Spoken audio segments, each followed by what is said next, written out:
எங்கள் அம்மா இன்றைக்கி அவுட் ஸ்டேஷன். சரி பையனுக்கு சமைக்கலாம்னு சொல்லிட்டு கிச்சனுக்கு போனேங்க.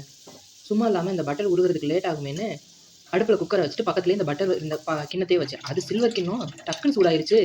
திரும்ப எடுத்தா கையை நல்லா சுட்டு விட்டுருச்சு. சரியான காந்தல். சரி என்ன பண்ணுறது, அதோட சமைக்கவும் ஆரம்பிச்சிட்டேன். சரி நம்ம ரெசிபிக்குள்ளே போயிடலாம். ஒரு குக்கரில் 2 ஸ்பூன் பட்டர் போட்டுக்கோங்க. சின்ன வெங்காயத்தையும் பூண்டு சீரகம் 3யும் நல்லா தட்டி சேர்த்துக்கோங்க. அதுக்கப்புறமா தக்காளி, கொத்தமல்லி தழை, கருவேப்பிலை, உங்கள்கிட்ட புதினா இருந்ததுனாலும் கூட சேர்த்துக்கோங்க. உங்கள் குழந்தைங்களுக்கு என்னென்ன வெஜிடபிள்ஸ் பிடிக்குமோ அந்த வெஜிடபிள்ஸ் எல்லாமே ஆட் பண்ணிக்கோங்க. நான் இன்றைக்கி கேரட்டும் பொட்டேட்டோவும் எடுத்துருக்கிறேன். அதையும் ஆட் பண்ணி மஞ்சத்தூள், சீரகத்தூள், குழம்பு மிளகாய் தூள், கொஞ்சோண்டு கறி மசாலா போட்டுக்கோங்க. இந்த ஃப்ளேவர் ரைஸுக்கு நல்லாவே இருக்கும். 1 இயர் ப்ளஸ் பேபிஸ்க்கு சால்ட்டும் ஆட் பண்ணிக்கோங்க.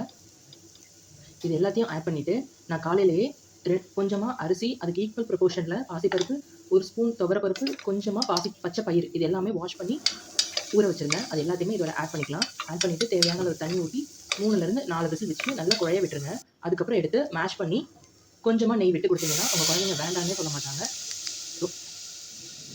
ரொம்பவே நல்லாயிருக்கும். ட்ரை பண்ணி பார்த்துட்டு எப்படி இருந்துச்சுன்னு கமெண்ட்டில் சொல்லுங்கள்.